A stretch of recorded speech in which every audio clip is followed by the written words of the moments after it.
Hello, Steve Arts 89. Well, they did a new He-Man Revelation, He-Man, Masters of the Universe Revelation trailer. Now, this was a few hours ago.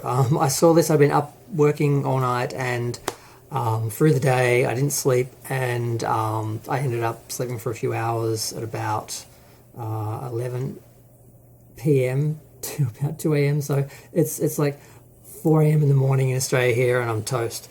But I saw this and I was like, I don't want to look at it. And then I heard that there was actually a foreign trailer as well, and I thought, well, I'll watch both trailers before I do a video, because apparently there was some different footage in that. But I couldn't find it, and I just gave up looking, and I just watched the regular trailer. And I'm wearing my purple hoodie up alone, just to sort of do an homage to Skeletor. And it was funny. There was nothing new in the trailer in a way. It just confirmed what we knew, but there was also a bunch of little things that it did give us that were new, so it was interesting. Now, first off, the animation is great. No one is debating that.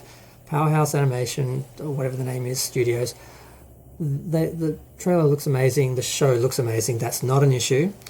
But this basically confirms everything that I've been saying for a couple of years now, people have been saying. And Kevin Smith did an interview on Sci-Fi Wire, ironically titled, Kevin Smith promises that Masters of the Universe Revelation won't ruin your childhood, which it's exactly what it's doing. It's like, well, we have to say it doesn't, just to try and get that gaslighting out there. So he literally confirms 10 minutes into the show, you get He-Man for 10 minutes. You get like an episode of Master Universe for 10 minutes. And then they change everything, and the characters have to deal with a dire circumstance that they're now living in. Now, the marching orders he's supposedly given for the show was, don't make fun of the characters, and treat them like Shakespeare, basically. Give them real stakes and treat them like Shakespeare. And he got all excited about that. Now, it's true, he doesn't make fun of the characters. He doesn't, but what he does is he totally changes them into different people, living in a different situation, in a totally different show world reality that the other series was in, and then he treats them seriously. So no, he doesn't make fun of them, but he ruins them, and then treats them seriously. So, yeah, so he's like, so he's trying to argue really hard that he's not doing what he's doing by certain points. Like, I'm not making fun of them, that's true. You're just ruining them. So he goes through that, and he explains a little bit. Now, the preview showed a few things that we kind of hoped about, thought maybe, but a little surprised. Like, Battlecat actually talks, which is good, because some people weren't sure if he was going to talk or not. I'm not sure why, but we see him talking in the preview, and he's actually basically giving some wise words. And we do see that He-Man is reduced to Adam, and Adam is basically part of the team, and he's basically the weakling in behind, which we sort of guessed, so that's true. One thing that was really interesting that I was surprised they showed was that it appears He-Man splits the Power Sword, and Teela at some point says the Power Sword was destroyed, because the preview starts off talking about Eterna being built on magic, and it loses magic, and basically if it's destroyed, the whole universe will be destroyed, blah, blah, blah. And that they have to get the magic back. And Teela basically states that, she basically spent her time building a life on reality. Why would she want to save magic? And she's been asked to save magic and take Eternity back to where it was. Because what appears to happen is Skeletor steals all the magic somehow. He-Man splits the Power Sword. Somehow it's unsure whether he still remains He-Man, if somehow they separate He-Man from Adam, or if they're just showing him in flashbacks and visions, because we see him almost as though he's involved in the show after the sword is split and Adam is reduced to Adam. I know this one scene I'm sure is a nightmare scene or a dream scene where she's fighting He-Man, because I guess there's some sort of competition there, and she's fighting her feelings about him and feelings of inferiority or something. So you see them fighting, and it's a fantasy. And you see him with evil eyes, and none of that's real. And basically, she has gone off on her own, and she has rebuilt herself I'm referring to her as Roid Rage Teela because she looks like a lady bodybuilder that's gone a bit too far. And this is where the scene comes in that I heard about, that I was curious about. Basically, after He-Man is gone, King Randall basically dismisses Adam, as he should, and asks Teela to become the new Man-at-Arms. Now, where Man-at-Arms is, I don't know, because they show him later in the series. They mention dying. Somebody dies. Basically, He-Man says, I have to do this so no one else will die.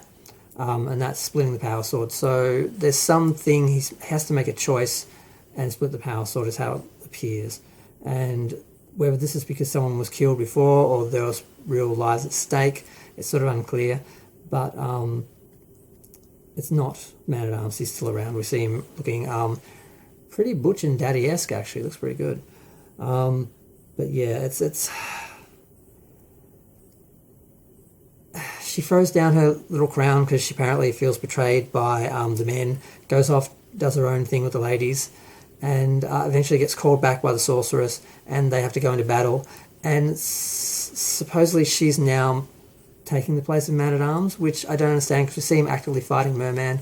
So I don't think she actually is. That seems to be a little bit of a fandom menacing where they're saying, oh, she's the new Man-at-Arms, so they can literally call her a man. But if she gets offered that position, she seems to say no and walk off, and then she gets brought back, but as like an independent sort of warrior, not actually Man-at-Arms.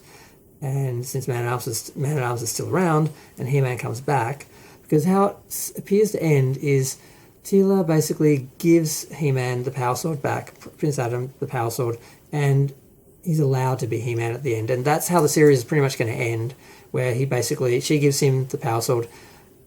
He does the I have the power thing. She literally says to him, do you remember the song, basically? And he's like, yeah, you don't forget. And then he does I have the power thing and turns into He-Man. I guess that's where the series is going to end. So we'll get about 11 minutes of He-Man, not counting the fantasy nightmare scene where she's fighting him and that. So we'll have him at the start for 10 minutes, and then 10 minutes they're rebooting the show. And then the whole show is just going to be a miserable Mad Max reality where there's people living without magic, without hope. And one of the only other interesting things, the power sword was interesting, Cringer talking was interesting, and the other thing that was interesting was we see that everyone has to work together. We see, I don't know if it's Man-at-Arms or Cringer giving the speech, but someone basically says, doesn't matter if you're fighting for Castle Grayskull or Snake Mountain, we all have to work together. So whether that's because Skelly God is just everybody's enemy, or we don't see much of him. We see a bit of him, so I'm not sure if he's even going to be the main villain in this, or if he's going to be so far removed that he's not really in it, like day-to-day, like battles. But at some point they have to get to removing him or getting the powers away from him. It's kind of hard to tell exactly what's happening. Like, they didn't give away everything. They gave away a few little interesting tidbits, and then confirmed everything we already knew, and then the interview really confirmed it, where he literally says 10 minutes in we change everything. We reboot the show basically at 10 minutes, turn it into a different show, which jumps a bunch of time. Everyone's different, everyone's changed, the world's different. It's not He-Man anymore, it's not the show that you watched. You get 10 minutes of that, and then you get He-Man back at the end, and it's just this dynamic that we keep seeing in shows where we show you what you want at the start, then we destroy it. We spend the whole movie or TV series doing our own show, our own story, and then return you to the show you wanted at the end, and then that's the end. It's just like what they did with the Star Trek movies, where, like especially Into Darkness, where we saw Kirk and that basically having a Star Trek adventure, the planet and the volcano, and that's about 7 minutes, and then we destroy everything, do something totally un-Star Trek for 2 hours, and then right at the end they say, well, we screwed up, we did all this wrong, but we found where we're supposed to be, now we're going to go back and do that, what you wanted in the first place, boldly go. So this dynamic that keeps happening in shows when they reboot it, where they destroy it, show it what it used to be, destroy it, return to what it was, but you never actually get any of it. So that's what we're getting with this. And that's what I said, and I'm right. And it sucks to be right, because the other point everyone is making is if you just told the truth, if you just said we're going to do a reboot, totally change it, it's going to be a whole new show, different era, different characters, everyone's different, their lives have all changed, people would have been like, oh, but they would have known what was coming. The people who wanted it would have embraced it fully without being disappointed. The people who expected something different wouldn't have been disappointed. The people who wanted original He-Man would never have expected it and would have been disappointed at the beginning, but not upset like they are now, feeling betrayed and lied to because Kevin Smith lied. He lied. The man was born in 1970. He was 12 when He-Man was first released as a toy, so he wasn't playing with He-Man. He was 13, 14, 15 when the shows were on TV. He wasn't watching those shows. He said himself he wasn't a fan. He lied later and said he was a fan because he had to. And everyone's speculating on why he's doing this. Well, it seems that he really just wants to work in Hollywood in the future, and to do that you have to play by the rules. That's what he's doing. I get that on one level, but I can't forgive him doing it with my show. So I'm going to go. Feel free to share, like, comment, subscribe. Let me know what you think. Bye.